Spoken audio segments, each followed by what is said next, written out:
Okay, welcome everybody. It's 5:30. We're going to get started right on time. Opening remarks by the chair. The public meeting is being heard by the City Council Planning Advisory Committee, and public notice has been given in accordance with the Planning Act. The non-elected members of the Planning Advisory Committee are Mr. John Baltudis, Mr. David Joyce, Mr. Michael Letwin, and Mr. Ross Ray. Citizen appointees may ask questions and participate in the discussion in order to assist in making recommendations to City Council, but may not make motions or vote in connection with the public meeting.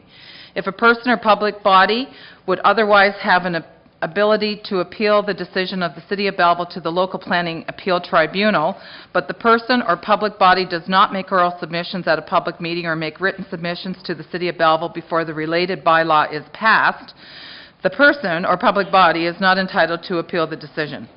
If a person or public body does not make oral submissions at a public meeting or make written submissions to the City of Belleville before the related bylaw is passed, the person or public body may not be added as a party to the hearing of an appeal before the local planning appeal tribunal unless, in the opinion of the tribunal, there are reasonable grounds to add the person or public body as a party.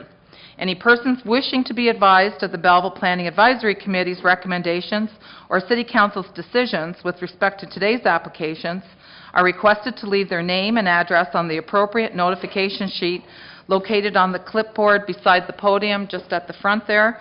In general, any recommendation made today will be forwarded to the next City Council meeting. So, moving right along, I note, we'll start with the City Council Planning Committee meeting. I note that Councillor Graham is absent, but Councillor Panchuk is here in his stead. So, moving on to number 2, disclosure of pecuniary interest and general nature thereof. Seeing none. 3.1 is the first public meeting under the Planning Act. Proposed amendment to zoning bylaw number 10245 as amended, 111 Bay Drive, City of Belleville, County of Hastings, file number B77-1048. The applicant owner is 1720449 Ontario, Inc., and the agent is Van Meer Limited. Director Bove, would you like to present the application? Thank you, Madam Chair. The application relates to property known as 111 Bay Drive. It is currently used through a temporary use bylaw for parking for Quinte Healthcare. This temporary use was first put in place in 2009, and the owner of the property has applied to renew it again in 2012 and 2015. The current bylaw is expiring next month, and this application has been made to amend the zoning bylaw to make that particular use a permanent permitted use on the property. The property is designated commercial and residential land use in the OP. It's a bit of a split and is currently zoned R2-3 and M2, and the intent of the application is to put parking for Quinte Healthcare as a permitted use under both that R2-3 and the M2 zoning. Okay, thank you. So at this time, I'll ask if there's anybody out there that would like to speak in favor of the application. Come forward to the podium, please. Welcome, Mr. Van Meer. Press the button. Chair, members of the committee. Rod gave you the background of the project. There was also some public circulation on this project as well. There were some concerns from the neighbors, more particular Pier 31 that I was aware of, and dealing with the lighting that was on the property. Mm-hmm. The owners already addressed that, and the immediate measure, there's no parking at nighttime right now, so the lights have been turned off for the night. And he's going to also be redirecting the lights more downward onto the property. And there's actually 2 lights pointing towards the south. One is only required, and it's going to be redirected more to maintain the illumination within the property boundaries and not being spread out towards Pier 31. The intent is it's been continual extensions for a temporary use of the property. It was felt at this point it was more appropriate. There was still strong interest from the hospital to maintain that additional parking on the property, and so it was felt the best was to continue that use through a zoning bylaw amendment. So that, but it's only specifically to allow that parking space to be used as an addition to what the function of the building is, for parking for the hospital. The building is sort of being used as well by the owner himself for some of his tool storage, his that type of thing. So it's being observed. Maintenance maybe is not as high as it should be, but I think it is being used. He's trying to maintain the property to the best of the ability at this point in time. I think I was made just aware there could have been a concern from a letter was received last week that there was a concern with the temporary use bylaw or the permit use on the property, and it should be extended as a temporary use, but we feel that the issue should really be looked at do the bylaw amendment, allow just parking only for the hospital on that property at this point in time, so we don't have to come back another 3 years as what's allowed. It's not a temporary use, it's almost a permanent use for the facility. Okay. I can answer any questions, Okay. or what comes from the public as well. Sure. I'll ask the members of the committee if they have any questions. Councillor Miller? Just one through you, Madam Chair. So is it the intention that that is going to be the use, or you just want it built into the bylaws so it can be the use as long as the owner wants to have a relationship with Quinte Healthcare? As long as Quinte Healthcare and the owner feel the need for the parking on the property, that's an additional use on the property. I would expect that if something could be developed on that property that would require more of the parking, then they would be back to the renegotiations of how the healthcare would be using their property. But it's specifically for the healthcare at this point to take advantage of the vacant parking lot. Anybody else? Mr. Latwin? Is the hall being used for anything? Just by the owner himself. He uses some storage on the for storage. There's no events there at this point, no. Councillor Carr? Thank you, Madam Chair. Just a couple of questions, Mr. Vandermeer. Regarding the lighting in the parking lot, you said it's going to be adjusted to directional lighting. Yes. Is there any need, from a security perspective, having some type of lighting in the parking lot vicinity if it's going to be directional for security purposes? Well, right now there are 2 lights that are facing to the south, which are the major issue, but they're basically directed outward from the property to flood the full parking lots.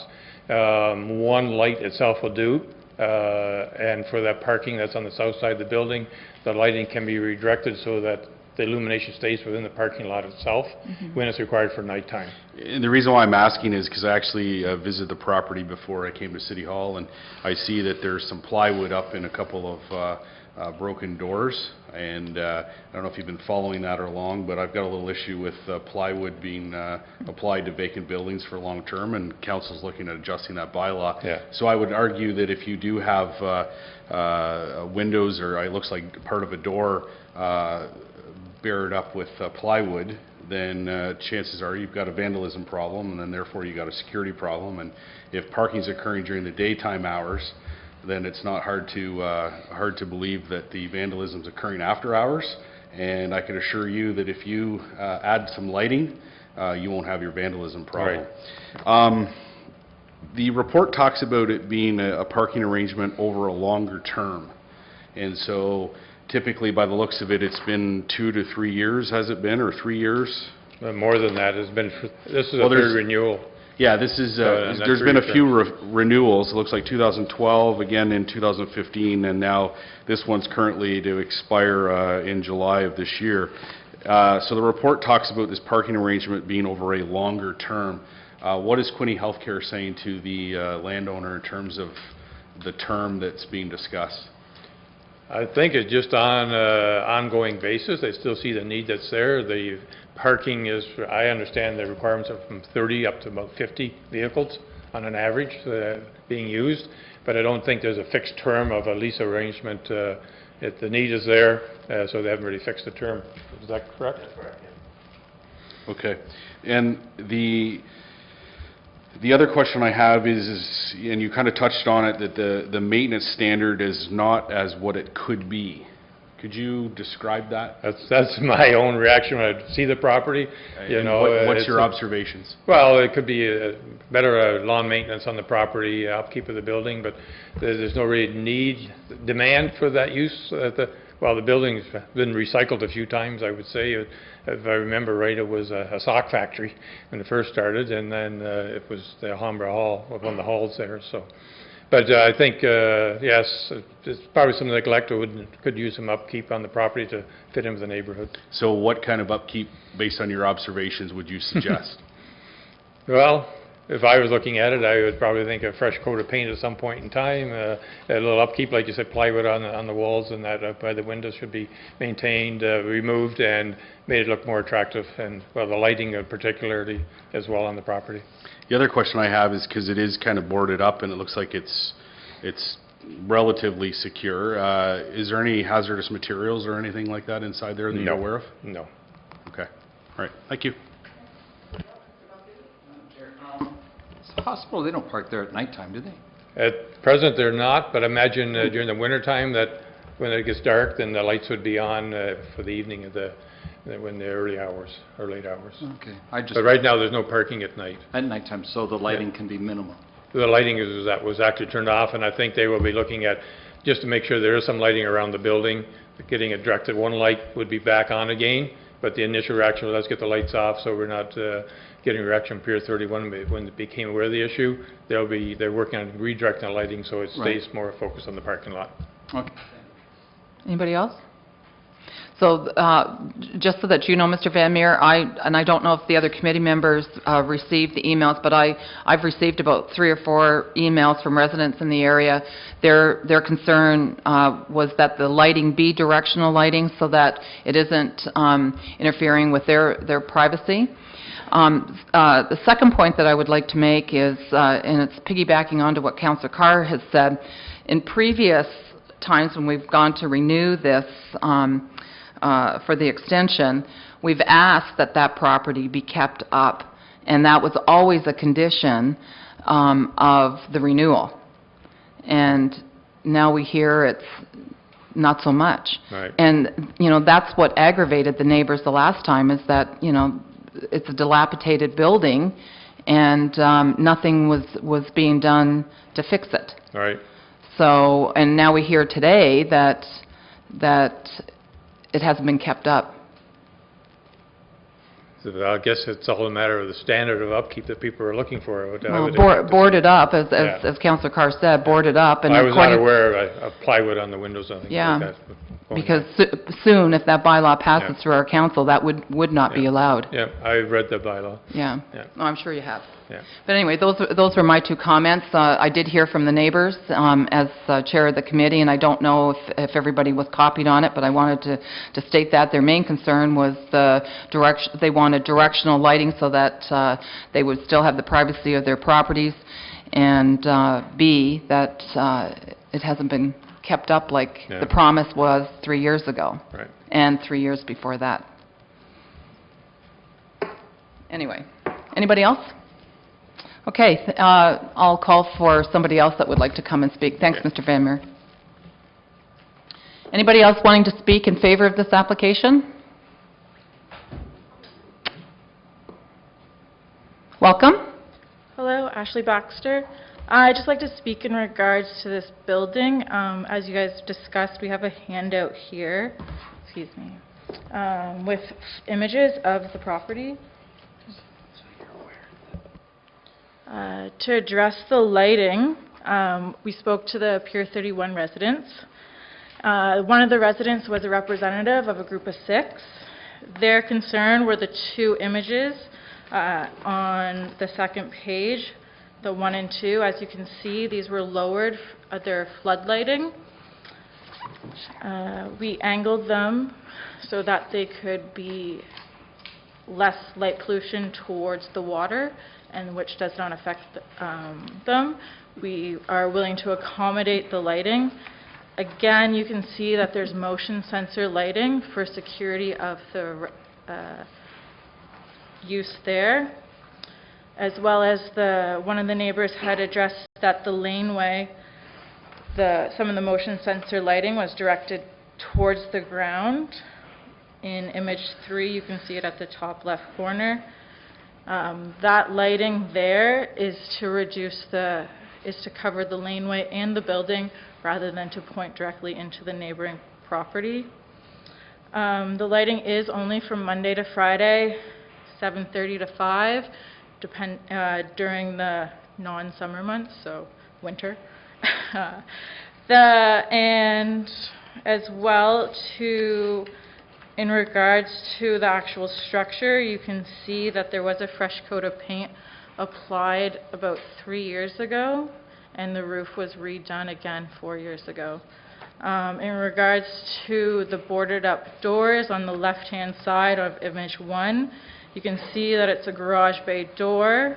On the right, you can see that there is a plywood door, but at this time, as the councillor mentioned, there is actually no mandatory bylaw for a storm door of sorts, so they do apply. That's the measures that are taken for the use of the building. As we know, there's lots of properties around the area that do not have multiple use. At this time, it is used as a storage facility for the owner. And the application of those the plywood doors is feasible for the amount of use that's required. On the front, there are still emergency exits. There's been no issue in regards to the building. Again, this amendment that they're asking for the permanent use is not in regards to the actual building. It's in regards to the extension of the property for parking, which the Belleville General Hospital has indicated that there is a use for, and this is to accommodate overflow parking. If you do go there and see that there is use for it, and it is for the staff only, which you can see there is signage on page 4. It's for Quinte Healthcare employees only, and as well to address the security. There's also locks on the doors, which one of the neighbors had issues with, which was immediately rectified. And again, Belleville Hospital security monitor the site twice daily, and it also is being video monitored. And then there's a bit of a brief on the property and what it's been used for over the years.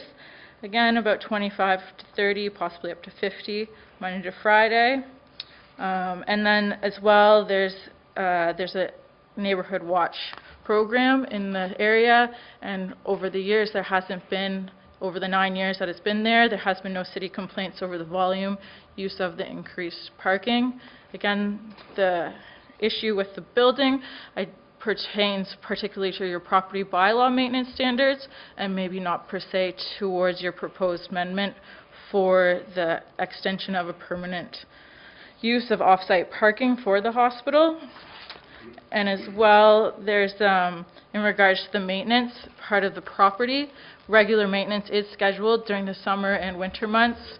A professional landscape company goes around and does maintenance and snow clearing, as well as sanding and salting of the property for the hospital staff. Thank you.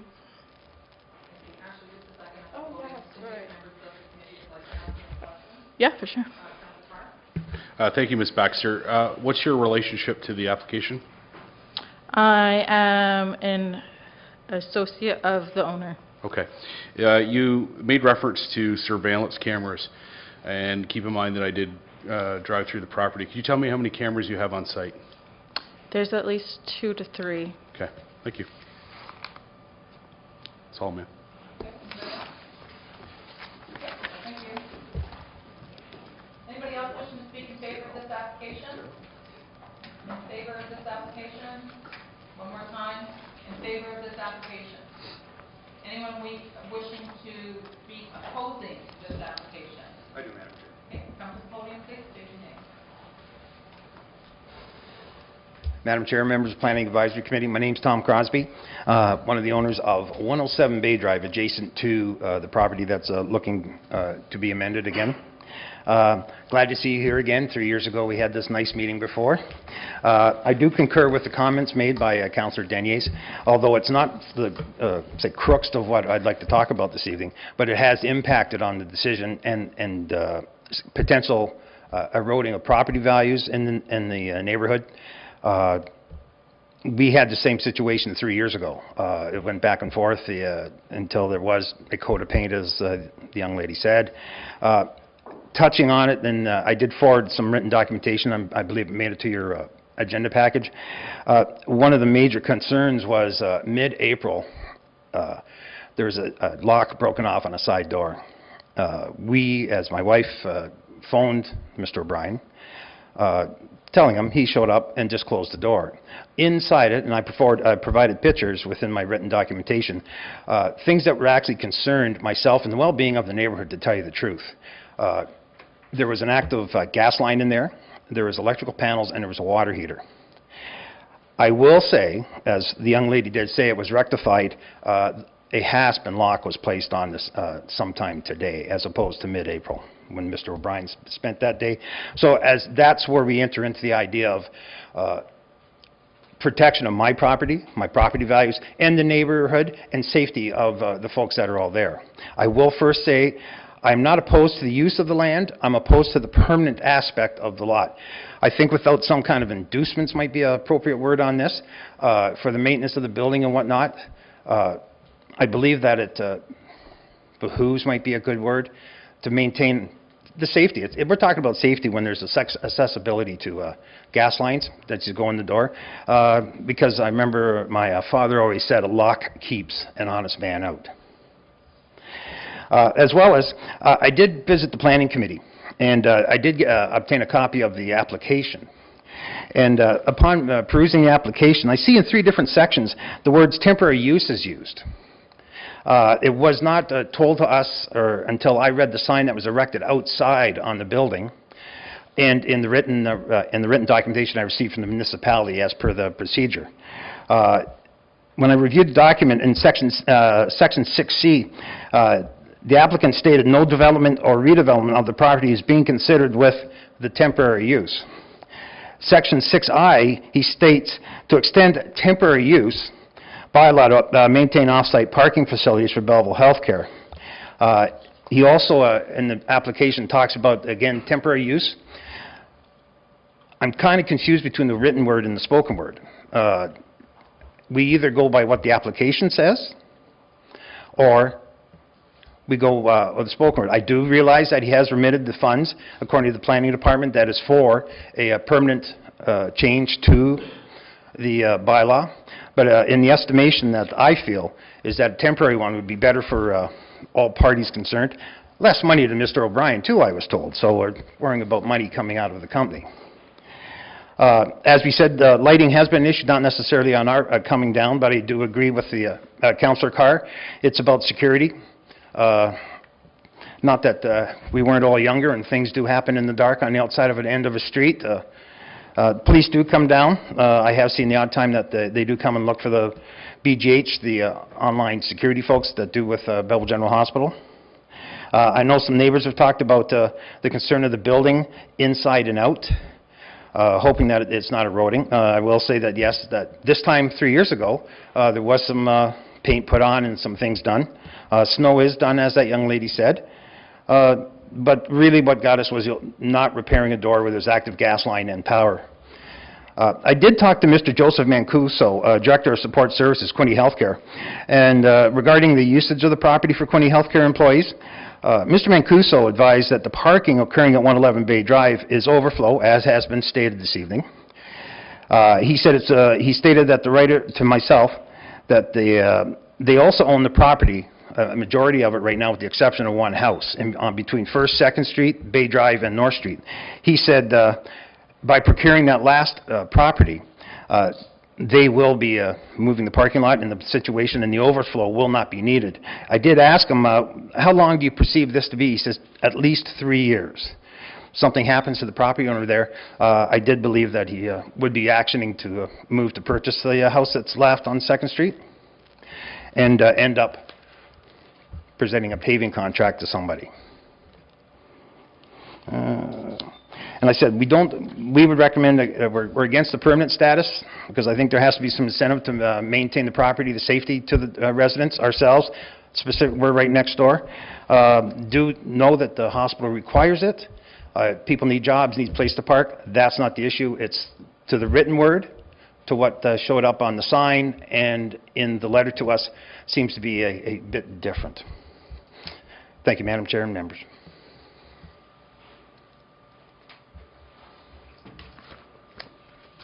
We'll just perhaps have Director Bove clarify the application?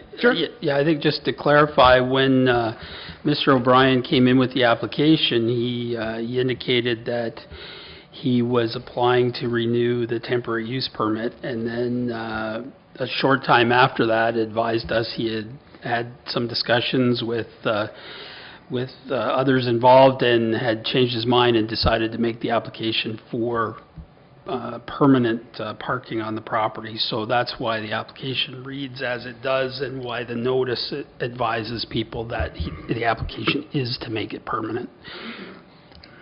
Can I comment, Madam Chair?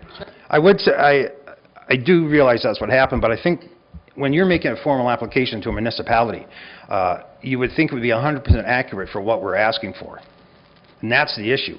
Three uses are temporary, but it doesn't, in the application which is presented to you folks for adjudication and forwarding on to City Council, it says nothing about a permanent. Well, if I can respond, the application is what we use to prepare, and certainly with the direction from the applicant who amended that application to indicate that it would be, he was requesting a permanent use. All public notice indicated it would be a permanent use, and the staff reviewed it based on that request. So I realize that, but I go by in my profession, the written word and lawful and whatnot means a lot. Okay. Thank you, sir. Thank you. Anybody else have questions? Mr. Crosby? Yes, Councilor Just Miller. one, because I'm a little confused as to who got what notice. So the notice that the residents received Yes. said it was going to be permanent? Yes. Or, so you did get that notice? From the municipality, yes. Oh, okay, thanks. I just wanted to make sure you got the right one. Yeah, well, we did. Well, the only one. Okay, thank you. Okay. Thank you. Anybody else? Okay, thank you, Mr. Crosby. Thank you, Madam Chair. Anybody else wishing to speak opposing this application? Opposing this application? Third time I'm going to ask. Opposing this application? Okay, can I have a mover to forward this on to the... Oh, is this called a reply? Yes, Mr. Van Meer. It's not fully what the presentation is going to be, but Mr. Bryan did indicate to me that the gas was turned off 9 to 10 years ago, so there's not a live gas line inside the building. Yes, the electrical panels, they basically are closed off. But yes, they did spot hooking up on a locked door, but the hazardous in there, there's not a live gas line in that building. I think you worried something was not being held properly. Just want to clarify. Okay, thank you. I'm glad you did. So I need a motion to move this over to the Belleville Planning Advisory Committee meeting, please. Councillor Panchuk, Councillor Miller, all in favor, carried. Application number 2 is the proposed amendment to zoning bylaw 10245 as amended, 15 and 29 Market Street, City of Belleville, County of Hastings, file number B77-1049. The applicant owner is the City of Belleville, and I would call upon Director Bove to present the application. Thank you, Madam Chair. The application applies to the properties known municipally as 15 and 29 Market Street, more commonly known as the Memorial Arena and the Opportunity Shop. The application seeks to rezone the property from CF Community Facility to the C2 General Commercial Zone, which applies generally to the entire downtown. I would note that within the C2 General Commercial Zone, all CF permitted uses are permitted, so it won't have any change in terms of potential future use of the property, other than broadening the use of other permitted uses under that C2 zone. Okay, thank you. So at this time, I'd ask if there's anybody wishing to speak in favor of this application, other than Director Bove. Since we're the City of Belleville application. I'm the applicant. You're an applicant. Is there anybody wishing to oppose this application? Come forward. Going once? Yes, ma'am. Come forward. State your name, please, and hit the button. My name is Lori Brown, and I am a member of the Historical Society and of the Architectural Conservancy, the County branch, and a member of the local theater group.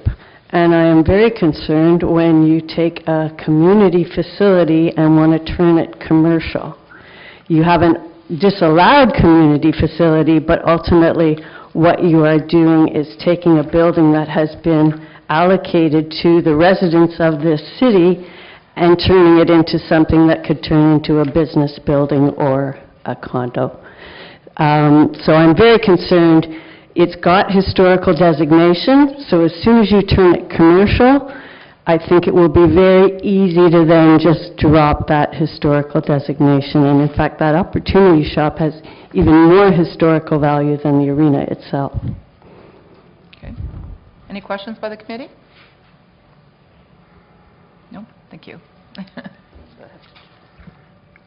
Thank you, Ms. Brown. Anybody else wishing to speak opposing this application? Opposing this application? Opposing this application? Seeing none, can I ask for a mover to send this over to the Belleville Planning Advisory Committee meeting? Councillor Carr, Councillor Miller, all in favor? Carried. Our last public meeting matter is the proposed amendment to zoning bylaw number 10245 as amended, 321 University Avenue, City of Belleville, County of Hastings, file number B77-1050. The owner is 2390110 Ontario, Inc., care of Dusa Financial Services. Applicant is Global Citrus Group, Inc. The agent is RFA Planning Consultant, Inc. Can I guess, call for anybody wishing to speak in favor of this? Oh, no, you want to, yeah. Okay. I was just trying to move it along. Sorry, I'll be quick. The application is to amend the zoning bylaw for the property at 321 University Avenue. The property is the former Exxon Mobil plant. It sits on about 9.2 hectares of land and is currently zoned M2-1 General Industrial. The application requests that a medical marijuana production facility as defined in the zoning bylaw be added as a permitted use to that property. Okay, thank you. So, anybody out there wishing to speak in favor of this application? Yes, sir, come forward, state your name. Good evening. My name is Sean Legere. I'm a planner with RFA Planning Consultant, agent for this application. I just wanted to say we've reviewed the staff report and agree and concur with the recommendation for approval. With me here this evening is Michael Smith, CAO of Flourish. He is here to make a brief presentation about the use and operations of the property, the Health Canada process, approval process, and some background about the company. Rod, I think there's a, Presentation. Michael? Okay, welcome, sir. Well, thanks for having me. Thanks very much. I haven't signed in yet, but do you want to do that now or after? No, you can just state your name. Michael Smith. I'm actually the CEO of a company that's being presented here today called Flourish Cannabis. Okay, thank you. And we have a presentation here that I believe you did receive earlier today. So I understand I have about an hour and a half to, I'm just joking. So I have we'll be cutting you off after 10 minutes. Oh, God, it'd be like a horse race. I can talk very quickly. Your best 10 minutes. Thank you. Well, I provided the information in advance because this is obviously a hot topic, and everybody should be concerned and have their questions answered properly. And so what I have done is given that information to you in advance and tried to answer some of the concerns I think you might have with regards to having a medical cannabis facility in your community. And I want to make sure that I provide my time wisely that I can answer any of your questions. Basically, I'm the CEO and one of the owners of the business. I own about 25% of the company. The other founders are represented in that presentation that I sent to you. You can see that we're all CPG-trained professional managers and some entrepreneurs, I guess, as well. And we came across the Belleville facility a couple months ago when we really wanted the opportunity to expand our business. We have already a facility finished in Kemptville, Ontario. It's about 15,000 square feet.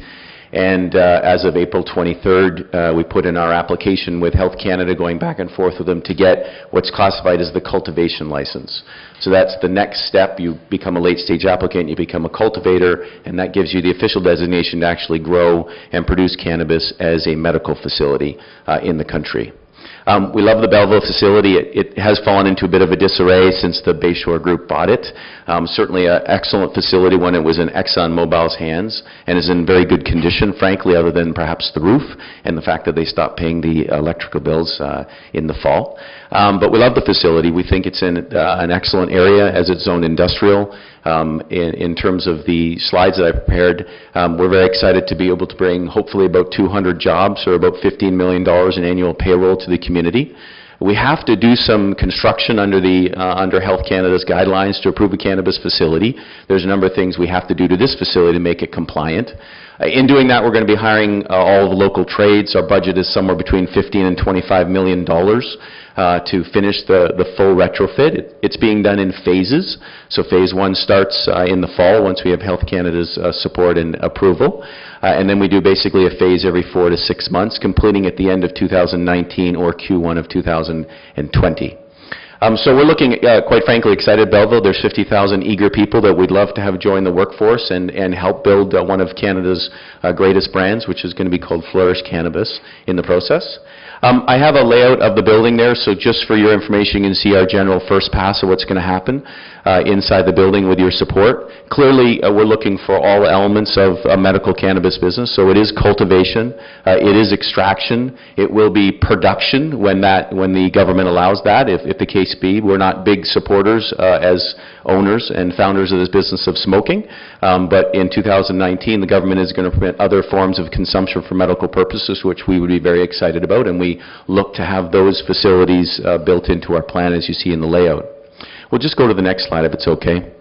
I thought it's important just to spend maybe 6 minutes going over the really important elements of Health Canada. You guys obviously have the support to give us the opportunity to build the business, but that's really the first step in the journey. The most important step is Health Canada approving the build-out. So while the building is there, we have to put together a full package. We submit it to Health Canada in advance, and then they have to approve the actual build-out to their standards, which includes a long list of requirements. And I'm not going to go through each of the slides. You have those in your deck. But everything from the people that actually handle the product have to be security cleared, or they have to be in the presence of somebody who is security cleared. So that means nobody with any criminal past or any other sort of side, whatever you might consider side concerns. They can't even be where cannabis is present. Second of all is on security of the actual building. It starts with the perimeter. You have to put up an 8 to 10 foot perimeter fence. You have to have barbed wire on the top of that fence. And then in addition to that, you have to have security during the normal business hours of the operation. After the business hours, everything is monitored by security cameras and sent directly to the security company. Everything is saved on a hard drive and sent up to the cloud because you have to submit all of that footage to Health Canada at any point in time. And then once you try and get into the facility, everything is card swiped and double card access. So you can get into the main office, the main part of the facility. If you want to get into the main part and go into a cannabis or a room where cannabis is being held, grown, or stored or produced, you need a second level of access into that card reader. They're not the same system. They're two independent systems. So from a security perspective, there's actually a lot of security that goes into the actual building. In terms of the other aspects, water filtration, air filtration, both of those elements, there can be no smell of cannabis leave the facility. So Health Canada has very stringent regulations in terms of how the air handling quality is done. So you have to put in a very very expensive HVAC system that purifies the air, and the same thing for water. We can't just take the water and just have it leave the facility. It needs to be retreated and then put back to what's called potable water and put back into the system. So that's a lot of the $15 to $20 million, frankly, goes into making sure that everything's compliant with Health Canada. It is a pharma-grade facility. It's a GPP-certified facility. You have to use special epoxy on the floor, special paint, special everything, frankly, to make sure that it's a pharmaceutical-grade type facility. So I don't know if my 10 minutes are up at this point, but I'm doing good? Okay, great. So that's great. So there's a bunch of other slides, but really that's the essence of it. It's a secure pharma-grade facility. It's coming from a team that has a build-out already in Kemptville, and we're hoping that Belleville is going to be the big sort of new home for the Flourish brand. Oh, I'm sure we do, yes.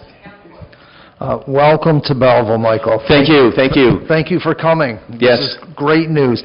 Perhaps you can spend a minute or two telling us about the jobs. That's Yep. certainly a positive thing, and Yep. and I've read a little bit, but perhaps you can tell everyone the type of jobs and Sure. the pay. Yep, so the jobs basically range from what I would consider to be white-collar workers. So those are people that are running the actual overall facility. Those are people that would be helping. We have an incubator program for females, frankly, that we haven't put in our package, but they're working on what we consider the front of the house, the offices. So that's that all the materials coming in, they're proofing. There's a government standard. You have to report everybody who comes in the building. You have to report to Health Canada, do all the documentation. So that would be the front of the house people. That's really only about 15% of the staff. 85% of the staff is everybody from what I would consider to be the labor. So those are people unpacking and packing the trucks to get the product out the door.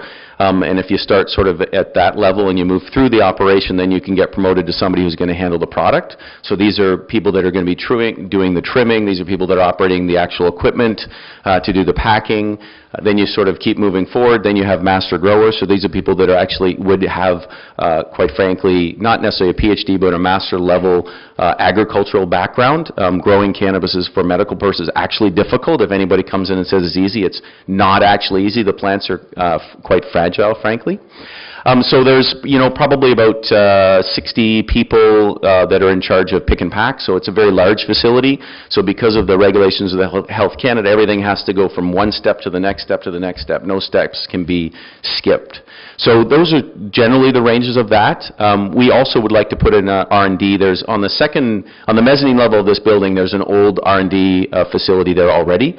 We're going to repurpose that and do the same thing ourselves. So if there was going to be 200 people there probably would be about 10 people on the R&D side. So for example, in Kemptville, we already have a chief scientist in Kemptville. We'd hire somebody different for this location, but it's the same type of thing. And you have a good college here that seems very opportunistic to developing a relationship on the extraction side, and we'd like to do that. We certainly didn't want to do anything before coming here first, candidly, because we didn't want to come in here and say, oh, we lined up all these relationships, and then you guys say, well, it's maybe not for us, because that's a possibility, obviously. But that's something we've read in the news and seen some other opportunities. And we're all about doing the medical, and we're focused on, which we're not going to get into today, but we're focused on female issues. So we're focused on menopause, PMS symptoms, and relieving some of these things. And these things take real medical research. They're not about getting high, frankly. They're really about solving some problems. So yeah, we have a real commitment. We have, in year one, $500,000 going to $1.5 million in R&D in our current budget for the business. This business, by the way, will be a $150 to $250 million business by the end of 2020. That's our vision and our roadmap at this stage. Does that answer your question? Absolutely welcome. You certainly have my full support. Thank you. Thank you. Thank you very much for the presentation. So this, once you're up and running, yes, it's not a build up to 200 jobs. You essentially start at that level? No, I think realistically we'd be starting at a level of probably about 45 jobs for phase one, then adding another. Phase two is quite a bit bigger. So phase one is 30,000 feet. If you look at the layout, it's 30,000 feet in the front part of the building. So for Health Canada, what you need to do is you need to be able to show that you can securitize the part of the building that you're actually producing in. It would be unrealistic for us to be able to ratchet up the 200,000 square feet overnight. It just would be too difficult and wouldn't be the kind of thing that we'd want to do anyways. So phase one, basically, we're hoping to get running before the end of the year. So that's going to be 45 to 50 jobs. Some will be in the front of the house, frankly, just to run the actual factory itself. And then the rest will be on growing and producing the cannabis. And then the second phase comes up starting in February and March. There's another sort of 60,000 square feet, and then it produces more jobs as we roll out through the back half of 2019. But by the end of 2019, yes, there'll be 200 people, if not more, working in the facility when it's fully running. And that was going to be the other question regarding, it's about a 220,000 square foot facility. That's so correct. You would be the only occupants of the building. Yes, and by Health Canada standards, you need to actually be the only occupant because everybody has to be security cleared and scanned and all of that kind of detail. So yes, we're the only occupants of the building, and that's all it would ever be. Thank you very much.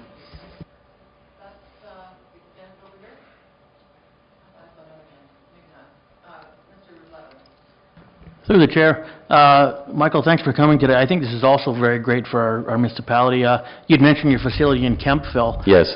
Maybe if you could speak to the committee and the members here today about how your relationship has been with that municipality since you've opened and some of the impacts you've seen for Kemptville after you've opened. Yep. Well, I joined the business, I was an investor back in 2015, but I officially joined the business as the CEO in November. So I can speak to our work with that municipality since November. Very well, frankly. We're in a opportunistic area, I guess you might say, in terms of development. And we took over a furniture, well, it was sort of an abandoned furniture warehouse on 8 acres of land in Kemptville. And so they had similar concerns. Basically, I wrote the content for this presentation based on talking and meeting with them from the founder, meeting with them in the past, and my conversations with them in the last couple of months. It's really the same kind of concerns. Actually, they have a slightly additional concern, which you would have, which would be about lighting. So what about security lighting? I heard that mentioned here. We're an industrial area, so security lighting isn't as much of a concern, but their concerns are the same thing. What's going to be the noise level, because you have to have a backup generator on site to keep the security running 24/7. What's going to be the impact on the water table? That's a septic system there, so we have to filter the water before we put it back into the ground. So they look at that, and they look at water consumption. We actually water those plants on a daily basis, so we use a lot of water. There's a ton of water, as it turns out, in that area. So from a water, we have to do a water feasibility study. And then if there's any impact from a smell perspective on the neighbors. So those are really the founding, parts of our conversation, but they've been very supportive so far. There still exists quite a lot of confusion. It certainly is getting cleared up over time, but people often ask, are you going to be selling product there? And so there is a lot of, concern, I think valid concern. So those are some of the questions. We met with a committee maybe a little bit larger than this with people that weren't necessarily full-time. So those concerns are, well, you're going to be selling it there. What are the hours? Can people just drive up and pick it up? And no, there's no sales at any of these locations, particularly in Ontario specifically, where it's managed by the OCS. So, but those are the main concerns. I'm trying to think if there's anything else from the city perspective that I'm aware of. Not really. They've been pretty much hands-off, other than now that's a full-on construction project. I mean, we're retrofitting a building here, so it's an existing building, and we basically build a box within the box. You buy prefab panels, it goes up, you epoxy the floors, it's all kind of clean rooms. So we're basically going to exist inside that shell that we have here in Belleville. But in that one, it was, take it down to the walls and rebuild it. So our interaction with them is mainly on the construction side. Somebody comes up, takes a look at, is that the right material? Is that the steel you spec'd in the diagrams? Are these the lights? So that's been going pretty good. We built that. I came on in November, and we started construction December, and we finished like a couple weeks ago. So we retrofitted 15,000 square feet of, we call it in our language grow, 15,000 square feet of medical cannabis grow in 4 months. So it's a pretty tight project from that standpoint.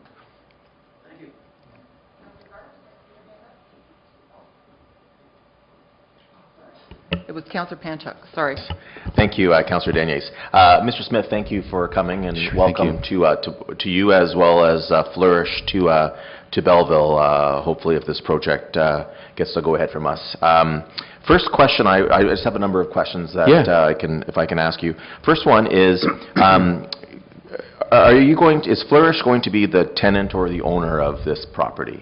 We're going to be both, the tenant and the owner. So Global Citrus Group, Inc. and 239010 Ontario, Inc., they're all affiliated companies? 2390, I'm not exactly sure what. Duca Financial? Yeah, so this, if you've got 2 minutes, I'm going to answer your question. It might take a little while. No, I'm just trying to get an understanding of the ownership structure of the facility. 100%. So this building was owned by the Bayshore Group after they bought it from Exxon, right? And then basically they did whatever that you can see with the building now, right? And then they didn't pay their mortgage for 2 years. So Duca took them to court to take overcharge to be able to sell the property. And so we approached the actual owners of the property, tried to buy it, then we approached the second and the third mortgagees, and we eventually ended up with Duca. So Duca is the person who actually has the right to sell it, but they don't actually own it technically.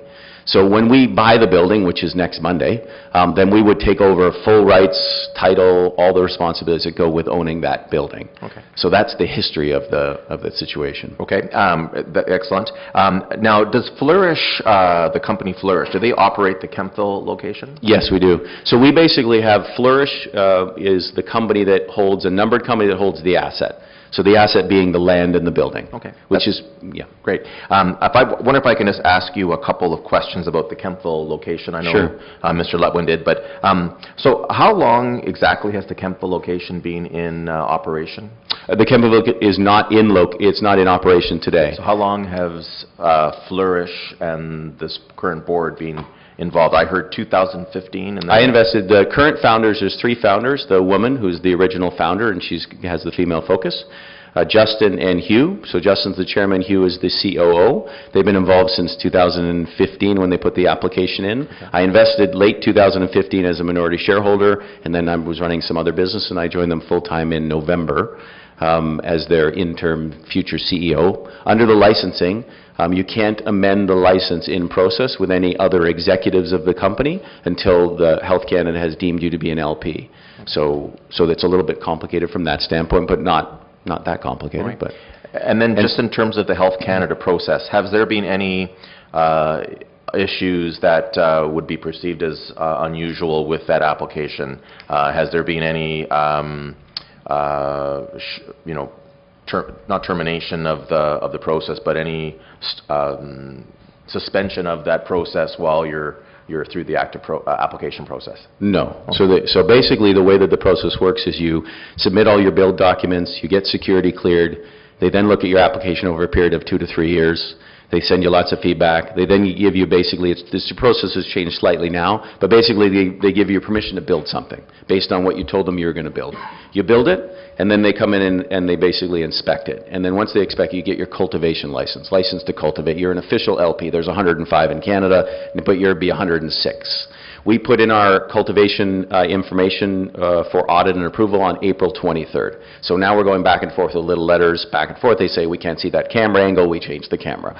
We think that the barbed wire is hanging over a little bit. Can you make sure it's upright, and that kind of thing. They ask about the water filtration system, so then we send them documents on the water filtration. So it's a back and forth process that culminates in having the right people have the right licenses. Okay, thank you. And then if I could just move to the facility as proposed here in Belleville. How long do you estimate it will be before it is operational? I know Councillor Miller asked you some questions about starting up with employees, but if we were to look at it and say that at some point you will be fully operational with the grow and what was the other term? Extraction side of it. When would you estimate that to be?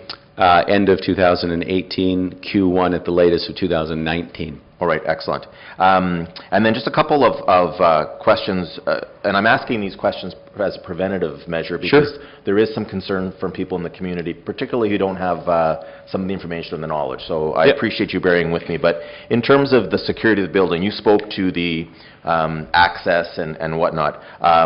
Will you be importing any product, or will you be just using what is grown on site? We could be importing. When we say importing, we could be buying is probably a better way to say it, because you can trade amongst LPs. So if somebody had a strain or something specific that for medical purposes is really advantageous for us to grow, we might not import. We might buy their starting materials to apply to medical. At this stage, that's not really part of our process. The facility should produce around 38,000 kilos worth of product. So, that's millions of grams of actual medical cannabis once it's produced and into a final product, whether it happens to be flower or into an extracted oil if that becomes legal in 2019. So most of our focus, if not all of our focus, is on our exclusive proprietary strains. We imported some seeds from Germany. We're specifically focused on some of those female-related issues and opportunities, and they don't apply to Bubba Kush or whatever you might have heard in the news. This is not a Bubba Kush line. This is a line that we specifically identified for the terpene profile and the CBD profile as it relates to whether it's sleep-related to PMS or pain-related to PMS, those types of active things that we're going after. So frankly, it'd be more difficult for us than another company to actually be able to buy from another LP for resale or repacking. But we would like to have a female entrepreneur program for other women that might, this is sort of one of our visions, for other women that might want to produce cannabis, and that would have to be under our license and under security, and they'd have to be security cleared and all that other thing. But there's actually, we're the only LP in Canada so far that is exclusively focused on women. There isn't another one. There's a product from the U.S. that's branded, and then Afria has talked about coming up with a line. So we're the only ones focused on what we consider to be a giant target in the market, but seems like it's being missed over here at this point. Thank you, Mr. Smith. So I want to ask you a question, but I will respect if you don't want to answer it because it sounds tricky. I love trick questions. It deals with security and I don't want to sometimes security needs to be I think we can pretty much, confidential. and I can't believe the If question you are can't be going- answered. If you are going to be importing product in the future, can you talk a little bit about your security protocols for getting the product into your facility? Oh, sure. So first of all, let's just talk about importing, right? So importing, you can only do in Canada for medical purposes. Sorry, If you're gonna- I mean buying. Buying. You corrected me. Okay. Yes. Well, all shipments currently are, all of this is mandated by Health Canada and regulated by Health Canada. So whatever I'm going to tell you is really Health Canada is managing that aspect. So everything needs to be securely moved between one location to another. Any product that you're going to buy or purchase or trade, if you want to think about it that way, from any other LP has to be cured through Health Canada. I have to put together a document, I have to send it to Health Canada saying I'm going to get this material from this company, they're going to ship it on this date, it's going to come with this courier, whether it's Purelator or Canada Post or one of the approved couriers. It leaves their facility, it gets notified to Health Canada. Once it comes to my facility, it's going to go by the security gate, because it has to be security, goes through the security gate. That person's going to need to show their identification and proof that the order that they have, and we have that actual order. Then it's going to come through the perimeter gate, which is, if you've seen the facility, there's a perimeter gate. Then it's going to have to come through our next gate, which is the official gate that has the sliding mechanical door on it that the people will allow them into the facility. Then it's going to come to a loading dock. At the back of the loading dock, one of the people that's security cleared to answer that call is going to go get the product. They're going to check it in. They're going to check the list. They're going to check the product. They got to scan it. Once it comes on a facility, you have to scan it in inventory. Goes into a system that, again, can never be erased, changed, or anything that Health Canada has access to. And then once we scanned it in, then generally it's going to, in most cases, unless we have to produce it right away, it's going to go into the secured area, currently known as the safe, although those rules are changing. In the fall, it probably won't be a safe, it'll just be a secured area. But currently, we have a level 9 vault. If it went to Chemfill, it'd go in the vault. Somebody would lock the vault, redial the thing, the actual, what's it called, the spinning part of the safe. Tumbler. Thank you. Somebody will do the tumbler. To let you know, I'm not actually security cleared to do any of that. No, just to let you know, right? I'm not security cleared. In our company currently, there's only 4 people that are security cleared at the government level to actually be present to receive that product today. But Thank you, and I appreciate your patience with it. I'm assuming that for you to trade or to sell product would be the similar security protocol. In reverse, yes. If product's going, it'll be the same in reverse, yes. Thank you. Again, I'm asking these questions because there will be some people who are not knowledgeable. Yeah, sure. And we'll do it. The last point I would like to make is if the Planning Committee approves this and recommends this to Council, I'd encourage you to apply to make a deputation for the full City Council. I think it'll be very helpful for our colleagues, and it is, I think, important for the community also to know your level of professionalism, how far you've thought this out, your experience, etc. Thank you for your time today. Thank you. Thank you, Madam Chair. Michael, thanks for coming, and the explanation you've given us so far have been excellent. I just have one quick question. Sure. You're talking about scientific research and how it's going to roll out and the focus being on women.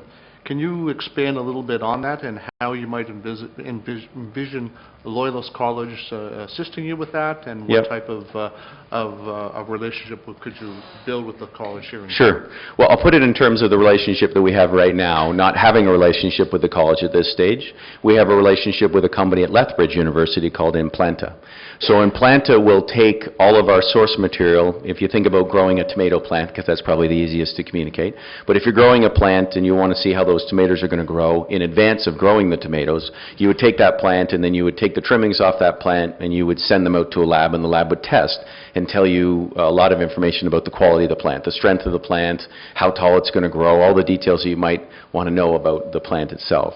So in the simplified version of that, that's what we do with the relationship we have with Implanta out at Lethbridge. So we basically have to ship all of the stuff from here, secured courier, everything that we just talked about, right, out to Implanta, and then Implanta does their testing for it, and then they'll come back and tell us, let's use an example. You have 300 current small plantlets. You have small plantlets sitting in the propagation area, and of those ones, because they all have to be scanned, 1, 5, 7, 39, whatever they happen to be, do not continue to populate those plants, do not grow them to mother plants. They're not going to be the strongest of the plants that you sent us. So they provide us with initial feedback on where to spend our energy in terms of which plants are actually going to produce the best outcome. Now, the best outcome isn't always about the tallest and the widest and the plant that produces the best product in terms of the volume of the product, the flower itself.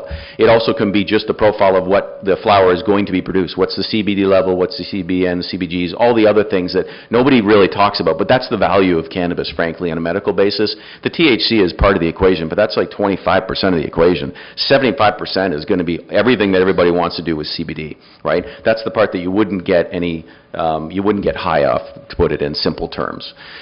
So they'll do that, what we consider to be level 1 testing. But more exciting for us is we're spending a significant amount of money, frankly, on a monthly basis for them to then test the final product. So once I have the actual flower, then I will ship the flower to them and they will actually test the flower at the cellular level to check against our ailments. So we're looking at pain is about inflammation, so we have a contract with them to actually check those different levels without getting into all the details, to be honest, at that secondary level. So frankly, we've got a great relationship with the gentleman at Implanta. They're PhDs, they're very smart, but that's in Lethbridge. So I love Lethbridge, love Western Canada, but we're here in Ontario. So basically we have sort of a pretty fundamental premise about spreading the money here and making sure that we have strong partners here and we don't have to go halfway across the country.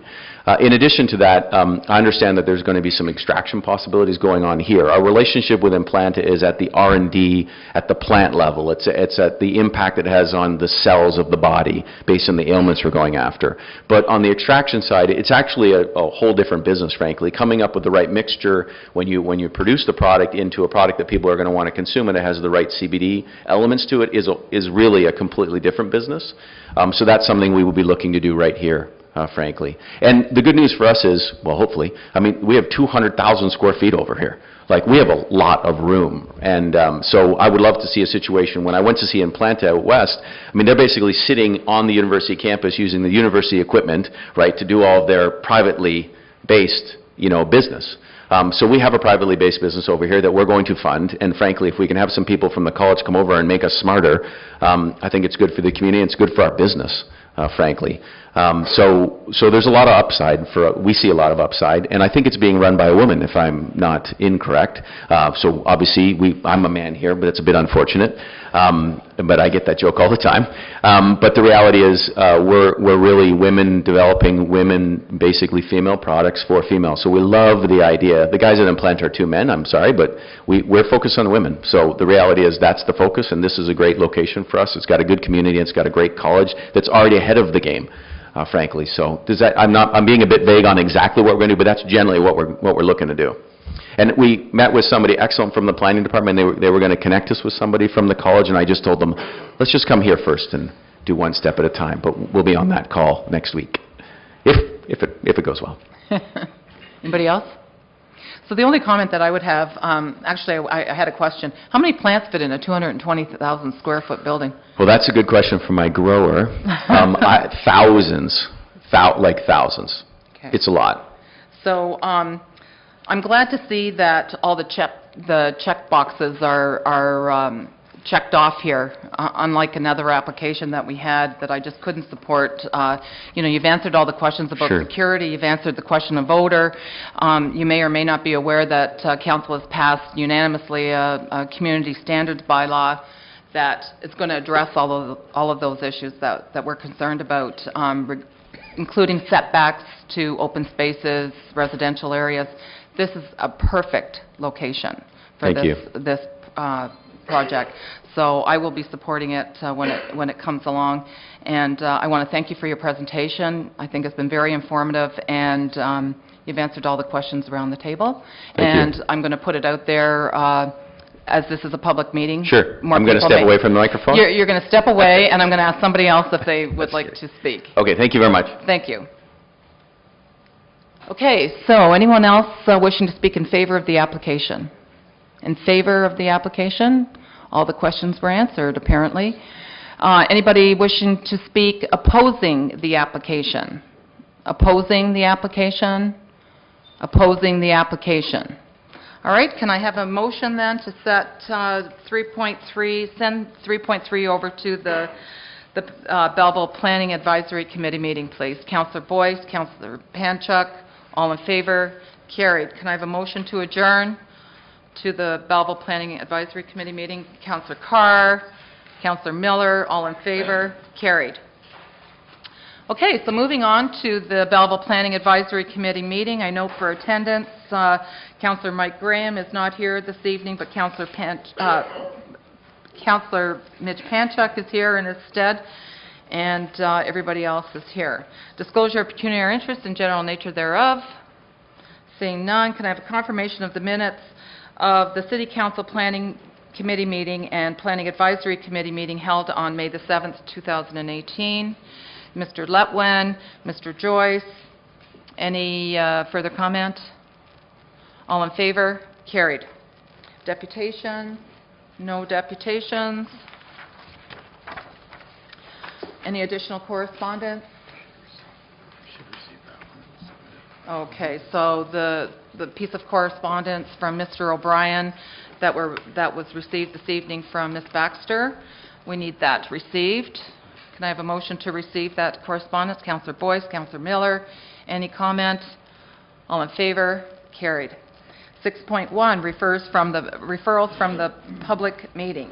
Proposed amendment to zoning bylaw number 10245 as amended, 111 Bay Drive, City of Belleville, County of Hastings, file number B77-1048. The applicant owner is 172... Madam Chair, I'll move as written. Oh, thank you, Mr. Ross Ray. Seconded by Mr. David Joyce. Any comment about the resolution? Any discussion? Mr. Letwin. Obviously there's a need for the parking for Quinte Healthcare staff, but again, the concern always arises every 3 years this application comes to us, and this time it's going to be made permanent if it goes through and approved by council. The concern is always the upkeep of the property, and I think we've discussed that tonight. And then, the residents have expressed concerns over the years. Mr. Crosby has expressed concerns tonight, and I think just moving forward, we want to make sure that this gets addressed, and it's been going on for years, and I think it's important for the residents there and also for the employees that work at Quinte Healthcare there that the property standards are maintained, and I think if this is approved, it needs to be an issue that gets addressed. Okay, thank you. Anybody else? Councillor Carr. I'm going to go one step further and refer over to Director Beauvais that property standards visit the property and make sure it's in compliance, please. Okay. Mr. Baltutis.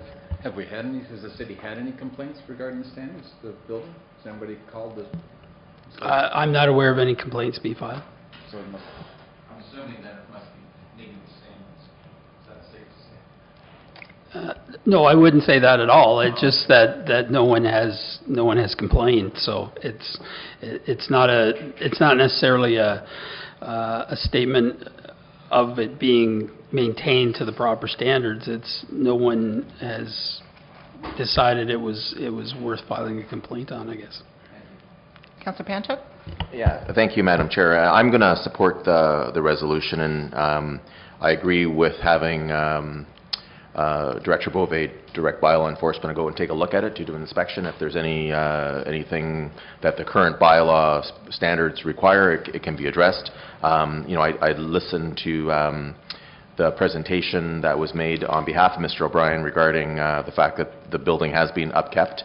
I support the change in the bylaw that will not allow buildings to have boarded up windows or doors after a period of time, and I think that doesn't mean that the property owner currently now is not doing anything improper, because the bylaw allows for us to have boarded up property, so we're going to address it. But I think that on behalf of the traffic committee, there is a need for additional parking at that facility. We just dealt with a whole bunch of residences in the area who are having on-street parking problems, so we need to have the parking. I note the commitment to make improvements to the lighting there, to go away from what's there now to more directional lighting, to make it less impact on the neighbors. And I'm okay with letting the keep of the property be addressed as Councillor Carr has recommended. So I'll be voting in favor of this resolution because it's currently being used for parking, and that's all we're being asked to approve is to make it permanent. Okay. Anybody else? Okay, we'll call the vote. All in favor? Carried. Item 6.2, the proposed amendment to zoning bylaw number 10245 is amended, 15 and 29 Market Street, City of Belleville, County of Hastings, file number B77-1049. The applicant owner is the City of Belleville. Manager approvals report number PP 2018-13, and the resolution reads that the Belleville Planning Advisory Committee recommends to Council of the Corporation of the City of Belleville that the application to amend zoning bylaw number 10245 as amended for 15 and 29 Market Street, City of Belleville, County of Hastings be approved as follows. That zoning bylaw number 10245 as amended be amended by rezoning the subject lands from CF1 to community facility to C2 general commercial. Can I have a motion for a mover for that resolution, please? Mr. Joyce, Mr. Baltudis. Any discussion? All in favor? Carried. 6.3, the proposed amendment to zoning bylaw number 10245 is amended, 321 University Avenue, City of Belleville, County of Hastings, file number B77-1050. The owner is 2390110 Ontario Inc., care of Duca Financial Services. The applicant is Global Citrus Group Inc. The agent is RFA Planning Consultant Inc. Director of Engineering and Development Services report number PP 2018-14, and the resolution reads that the Belleville Planning Advisory Committee recommends to the Council of the Corporation of the City of Belleville that the application to amend zoning bylaw number 10245 is amended for the property described as 321 University Avenue, City of Belleville, County of Hastings be approved as follows. That zoning bylaw number 10245 is amended be amended by rezoning the subject lands from M2-1 General Industrial with special provisions to a special M2 zone to add medical marijuana production facility as a permitted use. In addition, an H holding symbol is recommended to be attached to the site, requiring that the applicant demonstrate that all licensing requirements of Health Canada have been satisfied before the use is permitted to operate. Councillor Boyce, Councillor Miller, any discussion? Councillor Boyce. Just a statement. As we've heard, there are absolute strict guidelines in place by Health Canada to ensure that their proper procedures are in place, from security to health and safety issues. So, I mean, there's been two things that have come to council recently, and this is another one of those no-brainers that I think we'll all embrace, and we all need to accept the fact that we can either resist these and miss the boat on the advantages that they have in terms of jobs, or we can embrace them, and I'm sure that everyone around this table will embrace these new facilities, and I'm certainly happy that they're coming to Belleville. Okay. Councillor Miller. Thanks, Madam Chair. As far as when you dot your I's and you cross your T's and you come with the answers to the questions, you're probably going to get a much more favorable response than when you don't do that. And when we're dealing with something that's relatively new, I know it's already been misread as to anything in the past, but this is an excellent application. It's going to mean a lot to the community as far as jobs and economic spin-offs. And you pointed out, and I couldn't agree more, it couldn't be in a better location. And I think any concerns that may have been displayed earlier regarding schools and residential, which were very much in the picture in the previous application, certainly don't apply here. So from the perspective of Mr. Smith's presentation, and he certainly answered the questions, and I'll be happy to support it. Okay, thank you. Anybody else? Councillor Carr. Thank you, Madam Chair, and just to echo those comments, certainly sitting at the committee stage, it helps when the applicant and Councillor Panchuk asks, the applicant and owner, and it certainly makes a difference in terms of the gentleman knows what he's talking about and can answer the questions. With that, I'm optimistic that there's not going to be this confusing block when it hits the council table like last time. It's simple, it's straightforward, it answers all the questions. The presentation certainly provides very good detail So if there was ever a template in terms of any application, whether it be a marijuana facility or anything else, it helps if the operator of that facility actually shows up and can answer questions as to what the end result is going to be versus what's occurred previously. From an economic development point of view, this makes total sense. It's in an industrial park where I think it's intended to be. I'm very pleased to hear that there's a discussion or some thought process regarding a relationship with Loyalist College. So there's that aspect in terms of adding an educational component as well as kind of enhancing their R&D component. So I think collectively this is a very good application, and I will support it. Thank you. Anybody else? Councillor Panchak. Yeah, thank you. I too just want to go on the record in saying that I'm very happy with not just the concept but this particular application. And you know, Mr. Smith answered all of my questions, and a lot of questions I know that members of the public who may not be familiar with this issue or this type of issue, he answered my questions fully. You know, there is a concern on the part of some that you know, we're going to have tractors pulling wagons and bales may fall off the back of it as it goes to these facilities, and so I know Mr. Smith showed a lot of patience with me in asking my questions, but I wanted to clearly state out and have it on the record about the security protocols that they have to follow in order to do this. This is a high investment required business, and it's obviously a high margin business as well, but it's a high investment, initial investment business. It's going to take a vacant piece of property and give it a new life, and it's as you said, Madam Chair, it's a perfect situation. And for me, what is really perhaps bonus is the fact that it's working on gender-specific issues that affect half our population. And I think they have the right economic model. They're on the right track, and the fact that they will be the only one in Canada that is producing gender-specific product, I think, is going to help not just their business success, but also to make Belleville a center of research and development and expertise around the world. Okay, thank you. Anybody else? Call the vote. All in favor? Carried. Moving on to number 7, reports. I don't have anything in front of me. No further reports. Number 8A1, information matters, property standards bylaw, May 29, 2019, City Clerk's memo, bylaw 2018-82, first reading by City Council on May the 18th, 2018. Can I have, do you need that moved and seconded?